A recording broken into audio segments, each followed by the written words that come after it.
حج یہ ہے کہ آپ نے اللہ نے آپ کو جو آرڈر دیے تھے آپ کو پورے سال پورے کرتے رہے ہیں، مگر ان میں دیوانگی کا اظہار نہیں ہے. اللہ کہتے ہیں کہ زندگی میں ایک دفعہ احرام باندھ کے آؤ، پراپر ڈریس پہننے کی اجازت نہیں ہے، اور دیوانوں کی طرح بیت اللہ کے گرد چکر لگاؤ، صفا مروا میں دوڑو. حالانکہ کون سی عبادت ہے؟ دوڑنا تو کوئی عبادت نہیں کہلاتی نا. اللہ نے کہا دوڑو، بیت اللہ کے غلاف سے لپٹ کے، بیت اللہ کے دروازے سے اپنے رخسار کو رگڑ کے میرے سامنے رو، جیسے محبوب کسی سے لپٹ کے محبت کا اظہار کر رہا ہوتا ہے. میدان عرفات میں مٹی میں اپنی ناک کو رگڑو. تو یہ جو اللہ نے عبادت کا ایک خاص طریقہ رکھا ہے، یہ طریقہ صرف ان کو سمجھ میں آئے گا جو دیوانوں کی طرح اپنے رب سے محبت کرتے ہیں. جن کی طبیعت میں دیوانوں والی محبت نہیں ہے، وہ اس طریقے کو، اس طریقہ عبادت، یہ والا طریقہ ان کی سمجھ میں نہیں آئے گا. وہ کہیں گے یہ کیا ہے بھائی، ہم 3 پیس سوٹ ٹائی پہنا کرتے تھے، اللہ نے بولے دھوتی پہنو اوپر سے ایک چادر. یہ کیا ہے، وہاں جا کے کیا کر رہے ہیں؟ گھوم رہے ہیں، حجر اسود کو چوم رہے ہیں. کیا ہے، پتھر ہی تو ہے بھائی، اس کو کیوں چوم رہے ہیں؟ بیت اللہ کا، بیت اللہ سے نسبت ہے اس کی، یہ اللہ کا گھر ہے. کیسے دیواروں سے لوگ رخساروں کو لگا رہے ہوتے ہیں وہاں. وہ شعر یاد آتا ہے، غر من الدیار دیار لیلا وقبل ذا الجدار وذا الجدار وما حب الدیار شغفنا قلبی ولكن حب من سکن الدیار.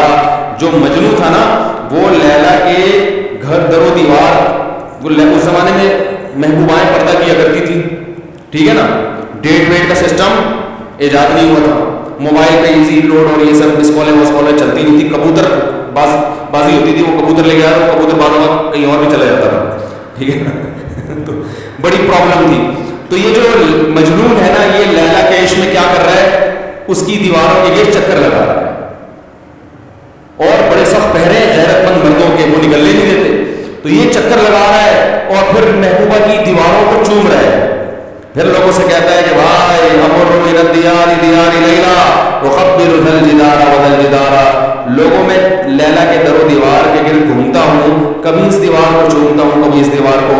لوگوں اتنا پاگل نہیں ہوں کہ مجھے دیواروں سے محبت ہو گئی ہے.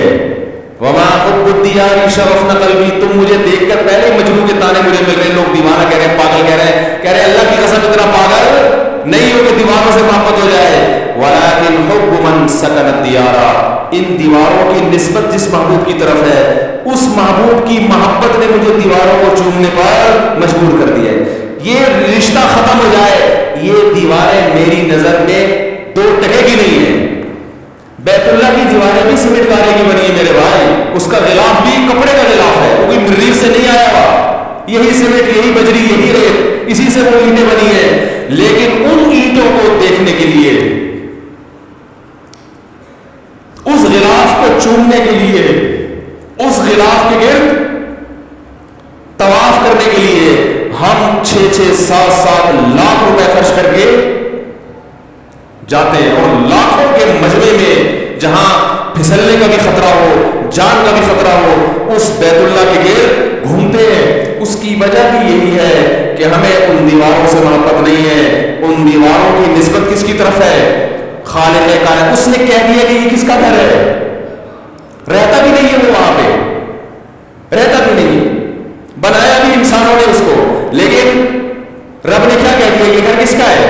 میرا. بس اتنی نسبت ہمارے لیے کافی ہے.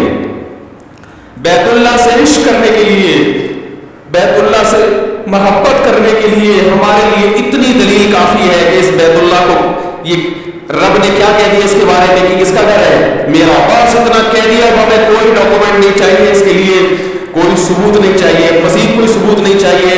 یہ نسبت ہمیں مجبور کرتی ہے کہ ہم لاکھوں روپے خرچ کر کے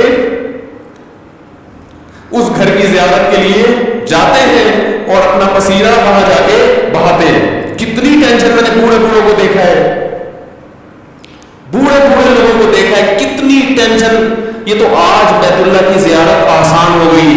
جب بیت اللہ کی زیارت آسان نہیں تھی، لوگ جب بیت اللہ پہ پہلی نظر پڑتی تھی بے ہوش ہو جایا کرتے تھے. اٹیک ہوئے لوگوں کو، موت ہوئی لوگوں کی.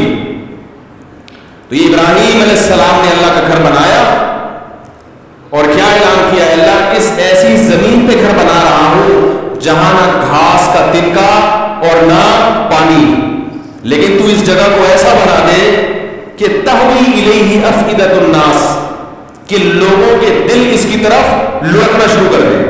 کوئی انٹرٹینمنٹ کی جگہ نہیں ہے وہاں، مری میں ہوتا، سوئٹزرلینڈ میں ہوتا تو ہم کہہ سکتے تھے بھائی اصل میں تو سوئٹزرلینڈ ہے، نام بیت اللہ کا لیا جا رہا ہے، دیکھنا کیا چاہتے ہیں مولانا صاحب؟ سوئٹزرلینڈ گھومنا چاہتے ہیں۔ اللہ نے ایسی جگہ بنایا 100 لاکھ پہاڑ، یہ تو اب آباد ہو گیا، ورنہ تو آپ جہاز میں دیکھتے ہوں گے چٹانے، خشک سنگلاخ چٹانے، ایسی جگہ بنایا کہ یہاں آنے والا سوائے بیت اللہ کی محبت کے اس کے دل میں اس کے علاوہ اور کوئی جذبہ نہ ہو۔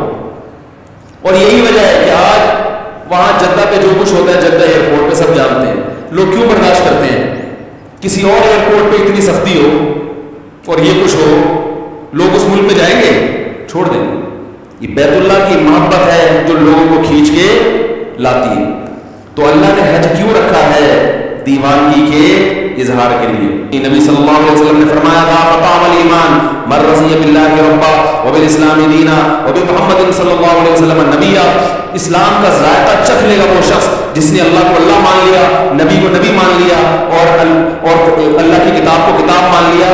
تو آپ نے فرمایا اسلام کا ذائقہ، اس سے پتہ چلتا ہے اسلام میں کیا ہے، ایک چاشنی، ایک لذت ذائقہ ہے۔